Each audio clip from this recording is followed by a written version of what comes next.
solidarity with Palestine, dear ministers, members of parliament, former ministers, former members of parliament, dear Chargé d'Affaires, the Embassy of the State of Palestine here in Sri Lanka, Excellencies, ladies and gentlemen, really pleased to see all of you here today standing in solidarity with the Palestinian people. If you may allow me this year to say a few words before I read the message of the Secretary General of the United Nations. I want to first express my gratitude to the Sri Lanka Committee for Solidarity with Palestine for its steadfast advocacy for the rights of Palestinians since 1975.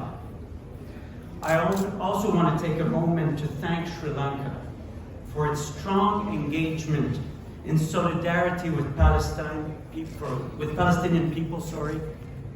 the United Nations, or at the United Nations.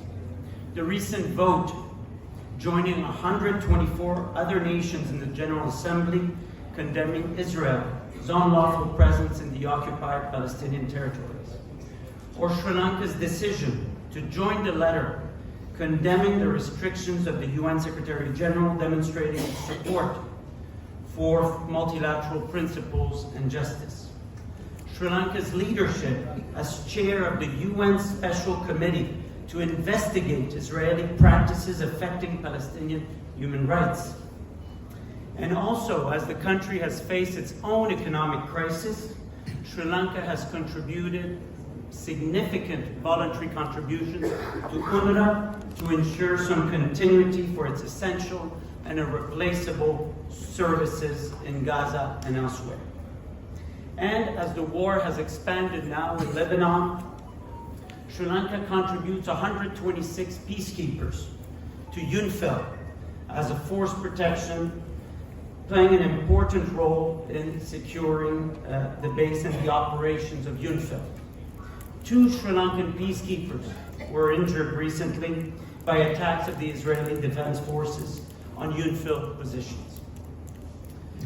This current war in the Middle East, or recently the refusal of some Rome Statute signatories to enforce the ICC arrest warrants, add elements to the long list of setbacks that continue to erode our rule-based international order. How much more can it endure? Future generations and history will not look kindly at how this order was destroyed over decades when member states, especially powerful ones, starting with permanent members of the Security Council, have buried or blurred principles and excelled at hypocrisy and double standards in favor of their narrow interests, promoting a worldview dominated by a zero-sum game. We need to rescue that order.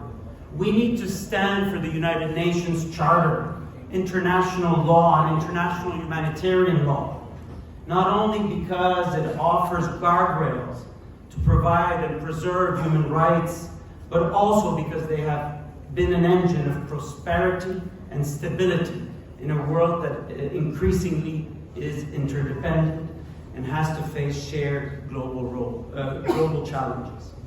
So with that, let me read you the message of the Secretary General, António Guterres. Every year on this day, the international community stands in solidarity for the dignity, rights, justice, and self-determination of the Palestinian people. This year, commemoration is especially painful, as those fundamental goals are as distant as they have ever been. Nothing justifies the 7 October attacks by Hamas and the taking of hostages, and nothing justifies the collective punishment of the Palestinian people.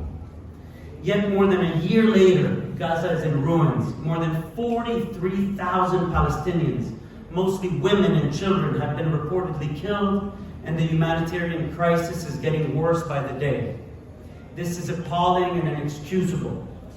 Meanwhile, in the occupied West Bank, including East Jerusalem, Israeli military operations, settlement expansion, evictions, demolitions, settler violence and threats of annexations are inflicting further pain and injustice.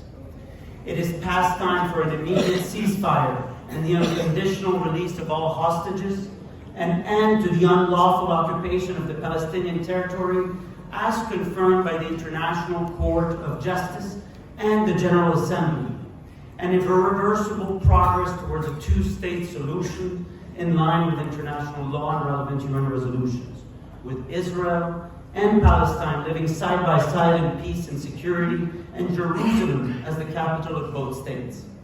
As a matter of urgency, I appeal for full support of life-saving humanitarian relief for the Palestinian people, in particular through the work of UNRWA, which represents an irreplaceable lifeline for millions of Palestinians. The United Nations will continue to stand in solidarity with the Palestinian people and their